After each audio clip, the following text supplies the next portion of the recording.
سلام مجدد برای چهارمین بار رفیق عزیزم. میخوایم در این پست راجع به مسکن صحبت کنیم و ببینیم که در سال آینده آیا مسکن جذاب هست برای سرمایه گذاری یا نه، و اگر میخوایم سرمایه گذاری بکنیم خود مسکن آپارتمان رو بریم بخریم بهتره یا اینکه ساخت و ساز بکنیم بهتره.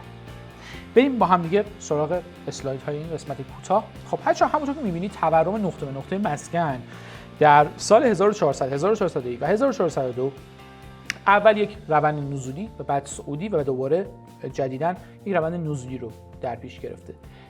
بچه‌ها تورم نقطه به نقطه مسکن یعنی چی؟ یعنی نرخ رشد مسکن یا نرخ رشد قیمت مسکن داره کم میشه، نه اینکه مسکن رشد نمیکنه. بعضن فکر میکنن این نمودار الان پایینه یعنی قیمتش داره میریزه، قیمت مسکن. نه، تورمش یعنی اگه قبلا 80% قیمتش افزایش پیدا میکرده الان 40% افزایش پیدا میکنه، همچنان افزایش پیدا میکنه، اما به هر حال تورمش اومده پایین و این به این معناست که احتمال داره در سال آینده مسکن گزینه خیلی مناسبی برای سرمایه گذاری نباشه. اوکی؟ پس بریم سراغ اسلاید بعدی. اسلاید بعدی داره تورم ساخت و ساز رو با مسکن مقایسه میکنه نسبت به فصل قبل و نسبت به فصل مشابه سال قبل. خب اگه نگاه کنید ما نسبت به ساخت و سازمون نسبت به فصل قبل 0.3% تورم داشته. یعنی اگه مثلا این فصل مثلا اگه متری 10 میلیون تومان شما ساخت و سازتون هزینه داره، فصل قبل مثلا 9.7% یا 9.97% ساخت و سازتون هزینه داشته. اوکی؟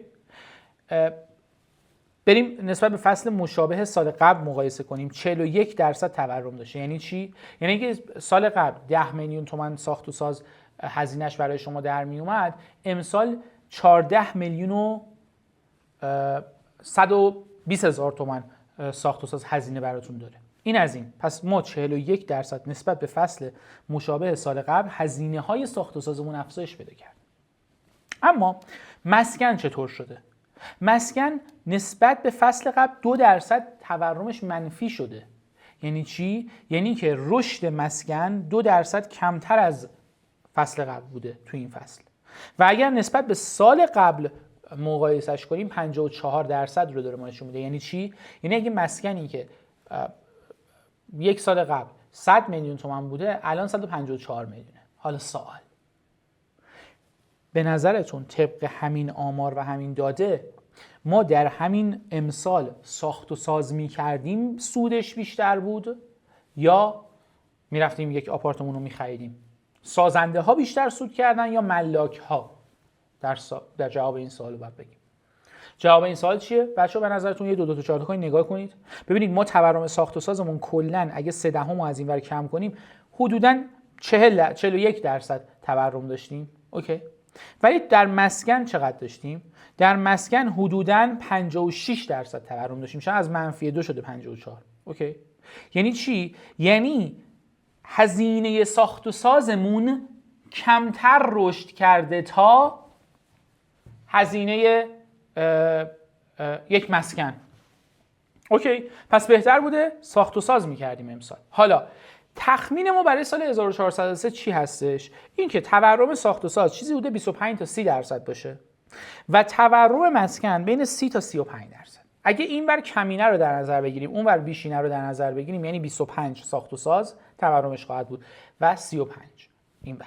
یعنی چی؟ یعنی شما ساخت و ساز بکنید خیلی خیلی بهتره، در سال آینده سود بیشتری میبرید تا صرفاً یک آپارتمان بخرید. البته که این رو ما صرفاً داریم روی سرمایه گذاریش میبینیم.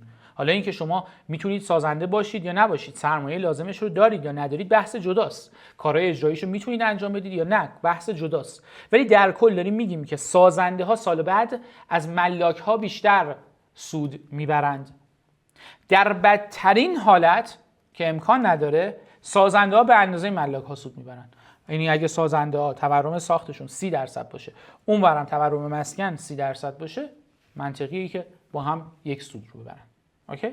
پس متوجه شدیم تا به اینجای کار که طبق نمودار اولی که بهتون نشون دادم احتمالاً در سال آینده سرمایه گذاری روی بورس احتمالاً از بقیه سایر سرمایه گذاری ها میتونه جذاب باشه. البته اگه از ریسک های مختلفی که وجود داره صرف نظر بکنیم بورس میتونه جذاب باشه. مسکن احتمالاً گزینه جذابی برای سرمایه‌گذاری نیست، اما اگر تصمیم دارید در مسکن سرمایه‌گذاری بکنید بهتره که سازنده باشید تا ملاک. و نکته بعدی که راجع به مسکن مهم بچه‌ها بدونید این هستش که این موضوعی که ما داریم میگیم صرفاً برای سرمایه‌گذاری. یک شخصی از الان اجاره نشینه، اون اولین کاری که میکنه باید یه مسکن برای خودش بخره. اوکی؟ اصلا اون دیگه تو این چارچوب نمیگنجه. من دارم راجع به کسی صحبت میکنم که ماشینشو داره، خونه هم که میخواد داره، حالا یه پول اضافی داره میخواد سرمایه گذاری بکنه. و یعنی کسی که مسکن نداره اولین مرحله باید مسکنشو بخره، چون به شدت موضوع حیاتیه. اوکی؟ پس اینم از این بخش. امیدوارم که از این بخش نهایت استفاده رو برده باشید و جواب سوالاتتون رو گرفته باشید. بچه‌ها من توی این بخش نمیتونستم زیاد دیتای ریز بهتون بدم چون باز مفصل میشد. ما تو بخش تو بحث اینوست 360 تو بخش مسکن حتی به تفکیک محله میایم میگیم تو تهران کدوم منطقه و کدوم محله و کدوم موردها جذابن برای سرمایه گذاری. با دیتا آنالیزی که داریم از دیتاهای تعداد معاملات انجام شده در مناطق تهران و محلات تهران و البته دیتا آنالیزی که از دیتاهای سایت دیوار داریم میتونیم این رو متوجه بشیم و اونجا میگیم. ولی اینجا واقعا بحثو خیلی طولانی میکنه و عملا فکر میکنم از حوصله شما هم خارج بشه. مرسی از اینکه همراه من بودید. دوستتون دارم از صمیم قلبم. تا جلسه بعد، خدا نگهدار.